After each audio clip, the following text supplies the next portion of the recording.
Hello everyone, my name is Matthew Dubey, and in this video I'm going to be talking about the reasons for concealed weapons.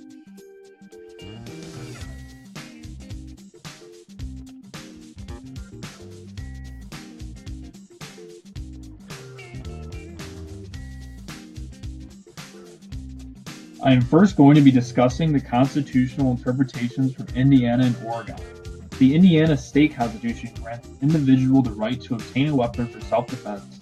If an administrator could determine when self-defense was really necessary, then it would no longer be a right, but a privilege to be ruled upon by a government official.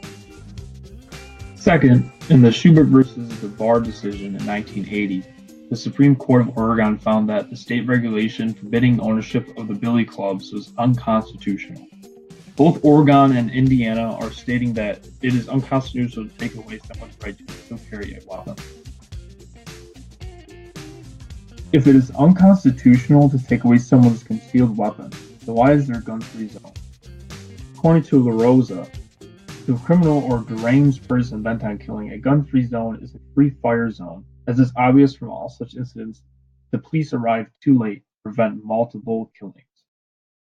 When offenders are at gun-free zones, no one can be protected until the police arrive, and sometimes that's too late. So who can people count on for protection from such offenders? The only people that can save others in a gun-free zone are the law-abiding citizens with concealed weapons. Some believe this is irrational and unsafe, but actually, they are the safest people to be around in a dire situation.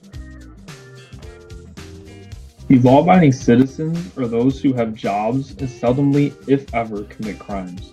Their sole purpose is to protect themselves and others from a violent offender. So who is to say that their right to defend themselves should be taken away?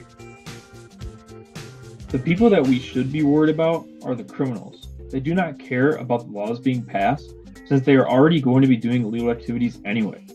People that are going to stop criminals are those citizens in the middle of a crime occurring with concealed weapons. So now let's look at how safe concealed carry holders actually are. According to Coppell, in Florida as a whole, 315,000 permits have been issued by December 31st, 1995. Only 5 had been revoked because the permit holder committed a violent crime with a gun. And in Florida, for example, permit holders are about 300 times less likely to perpetrate a gun crime than Floridians without permits. Coppell is saying that concealed carry holders are law-abiding and less likely to perpetrate in a gun crime. Their sole purpose is to protect themselves and others.